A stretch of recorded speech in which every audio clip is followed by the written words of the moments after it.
Lausanne, jeudi soir. 2 manifestations déchirent la capitale vaudoise. À Ouchy, marche de soutien à Israël et contre l'antisémitisme. 150 personnes sont là, certaines sont masquées. Un service de sécurité privée surveille les allers et retours. Ne répondez pas aux provocations.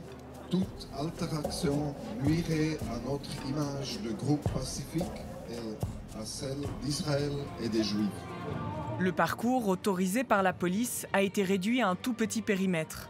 Les manifestants doivent tourner en rond dans le parc. Plus haut, à la Riponne, toute autre ambiance. Contre-manifestation pro-palestinienne. Plus de 2000 personnes sont là, en colère contre l'inaction suisse face à la guerre à Gaza. La police est sur les dents. Elle réprime durement le rassemblement non autorisé.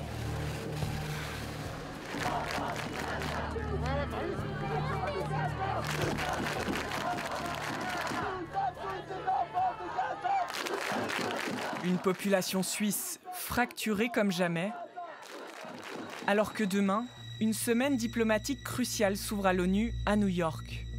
Au cœur des débats, la reconnaissance de la Palestine comme État à part entière.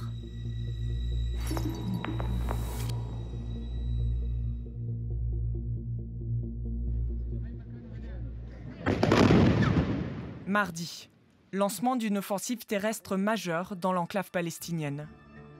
L'armée israélienne veut prendre le contrôle de la ville de Gaza, principal bastion du Hamas selon les responsables israéliens. Les dégâts matériels et humains sont massifs. C'est l'exode, une fois de plus, pour les Gazaouis. Quelques heures plus tard, à Genève, une commission d'enquête internationale mandatée par l'ONU reconnaît pour la toute première fois la notion de génocide à Gaza. Aujourd'hui, nous sommes témoins en temps réel que la promesse du plus jamais ça est brisée et mise à l'épreuve aux yeux du monde. Le génocide en cours à Gaza est un scandale moral et une urgence juridique. Les États membres doivent agir maintenant. Le Premier ministre israélien Benjamin Netanyahou et d'autres responsables sont mis en cause. Ils rejettent les conclusions du rapport et bénéficient toujours du soutien inconditionnel des États-Unis. Dans ce contexte, la reconnaissance de la Palestine apparaît comme un geste diplomatique crucial pour une partie de la communauté internationale. L'ultime chance de sauver la solution à 2 États. Sur les 193 États membres des Nations Unies, 148 ont déjà officiellement reconnu la Palestine. D'autres s'apprêtent à franchir le pas la semaine prochaine. La France, le Royaume-Uni, la Belgique, le Portugal, le Luxembourg, le Canada et l'Australie notamment. La Suisse n'en fera pas partie. Sur la place de la Gare à Berne ce mardi, Jacques Wacker ne ménage pas ses efforts. Bonjour, je peux vous donner ça? Sans relâche, il tente d'interpeller les pendulaires pressés. L'octogénaire, pneumologue à la retraite, est venu de la Chaux-de-Fonds pour dénoncer l'absence de position claire du gouvernement suisse. Guten Tag, ich bin ein Lungenarzt und ich bin im Hungerstreik für Gaza. Avec un collectif d'une 50aine de médecins, ils font une grève de la faim depuis le début de la session parlementaire. Jacques n'a pas mangé depuis presque 24 heures. Pourquoi vous faites ça, au fond? Si vous voulez une réponse honnête, c'est parce que je ne dors pas la nuit. Avec Gaza qui me réveille, donc j'ai l'impression que de faire quelque chose, mais j'ai pas. C'est un tout petit, c'est une goutte d'eau dans l'océan. J'aimerais bien avoir la position d'un conseiller national, d'un conseiller aux États, pour pouvoir parler au Conseil fédéral, parce que c'est lui qui traîne un peu les pieds. Bonjour, bonjour. Depuis plusieurs semaines, les critiques fusent contre le Conseil fédéral. Il ne condamnerait pas assez fermement les agissements d'Israël à Gaza. Didier Pirter est une pointure de la diplomatie suisse. Ancien ambassadeur, envoyé spécial pour le Proche-Orient, il a participé aux pourparlers entre Israéliens et Palestiniens au début des années 2000.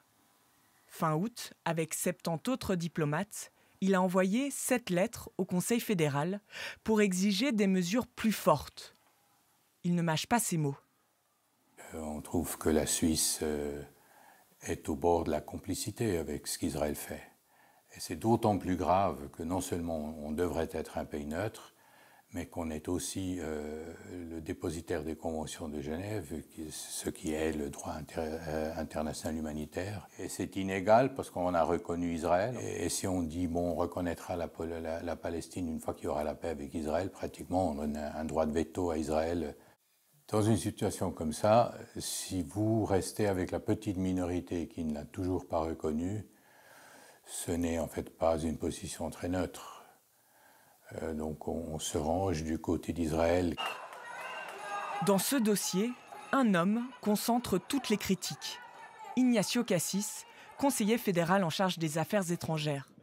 Signe d'une tension croissante, vendredi soir à Bellinzone, en marge d'une conférence, il se fait prendre à partie par des militants pro-palestiniens. Sous les huées, il doit être évacué par le service d'ordre.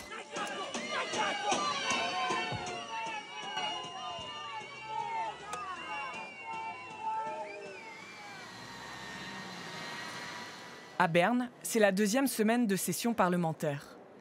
Ignacio Cassis est venu s'exprimer devant le Conseil des États. Il s'apprête à s'envoler pour l'Assemblée de l'ONU à New York. Nous tentons de l'interpeller. Bonjour Monsieur Cassis. Pour la RTS mise au point, est-ce que la Suisse va reconnaître l'État de Palestine? Pas de commentaire. Il nous renvoie vers sa chef de la division Moyen-Orient et Afrique du Nord, au DFAE. Monika Schmutz est au cœur des négociations de cessez-le-feu à Gaza, pour lesquelles elle a mené plusieurs entretiens bilatéraux ces derniers mois. Pour le moment, la position du Conseil fédéral est qu'on va reconnaître un État palestinien quand il y a un crédible processus de paix, chose qu'il n'y a pas pour le moment. D'ailleurs, c'est les 2 chambres du Parlement qui ont, la semaine passée, qui ont soutenu cette position. Pour le moment, je crois que la diplomatie n'a pas de moyens pour faire arrêter cette intervention militaire. Si cette position est jugée trop molle par une partie de l'opinion publique, elle a récemment trouvé un soutien de poids, celui du Parlement. La semaine passée, le Conseil des États a voté sur la reconnaissance de la Palestine, rejetée par 27 voix contre 17. L'analyse des votes révèle une rupture frappante. D'un côté, les romans, à droite comme à gauche, ils ont presque tous voté pour, à l'exception de Pascal Broulis. De l'autre, les alémaniques, plus réticents à la reconnaissance palestinienne. Le phénomène a même désormais un nom, le Gaza-Graben. Mauro Poggia, MCG, s'est opposé à son groupe allié l'UDC en votant en faveur de la reconnaissance. De manière générale, la sensibilité sur le sujet au niveau suisse alématique est différente qu'en Suisse romande. Ce n'est pas de l'indifférence, je ne pense pas que ce sont des personnes qui ne sont pas sensibles à la souffrance humaine, mais je pense que les médias sont certainement moins présents et il y a aussi peut-être un lien plus étroit avec l'Allemagne et ce sentiment de culpabilité qu'on comprend bien sur le plan historique. Ce vote révèle un autre détail intrigant. Parmi les 27 sénateurs opposés à un engagement plus ferme de la Suisse, 7 font partie d'une association particulière, le groupe d'amitié parlementaire Suisse-Israël. Des groupes comme celui-ci, il y en a une trentaine sous la coupole, dont un pour la Palestine. Mais le groupe Suisse-Israël est de loin celui qui compte le plus de membres, 42, en majorité suisse-allemand. Son but est de représenter les positions israéliennes dans tous les domaines et d'entretenir des relations avec la Knesset. Le secrétaire du groupe est aussi un personnage intéressant, Hans-Peter Büchi, banquier zurichois à la retraite. On le voit dans cette vidéo de 2024, tournée pendant un événement de l'Israel Werke Schweiz, une fédération d'organisations chrétiennes évangéliques soutenant Israël. Il commente la couverture médiatique de la guerre à Gaza, une poupée incarnant le mensonge dans les bras. Au nom de Jésus, je te demande de purifier les salles de rédaction de cet esprit anti-israélien, antisémite, d'ouvrir les yeux des responsables sur leurs agissements, afin qu'ils se rendent compte qu'ils touchent à la prunelle de tes yeux, Israël.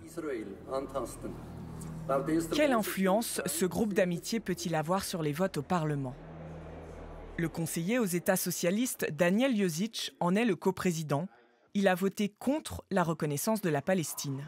Bonjour Monsieur Josic. Bonjour, merci de prendre le temps. Pourquoi vous y êtes, vous? Moi? Parce que je trouve que Israël, c'est très important de soutenir Israël parce que c'est la seule démocratie et c'est une histoire très spéciale et il faut voir une chose que les gens des fois oublient. C'est un des seuls pays sur le monde qui ne peut pas perdre une guerre. Si Israël perd une guerre, elle perd son existence. Un parlement déchiré, comme la rue. À Lausanne, ce jeudi, le ton monte à proximité du défilé en soutien à Israël. On veut juste qu'ils nous entendent, monsieur. On veut juste qu'ils nous entendent. Quelques pro-palestiniens sont descendus à Ouchy. Moi, je vous dis juste, hein.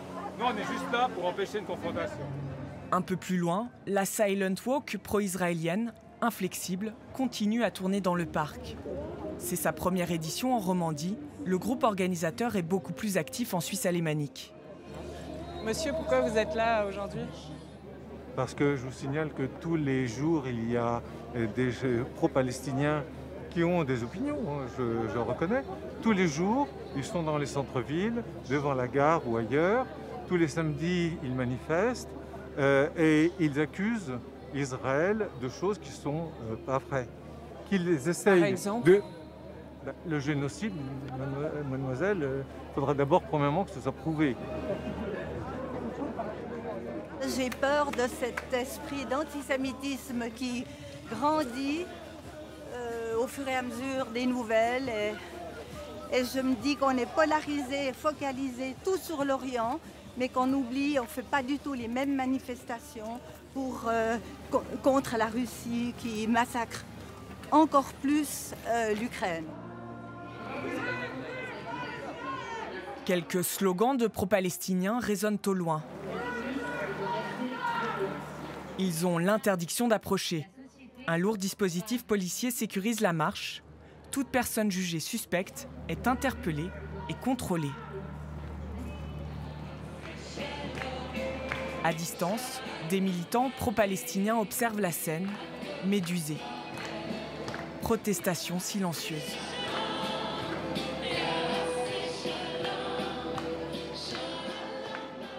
Ce soir-là, dans le coucher de soleil lausannois, les deux drapeaux resteront irréconciliables.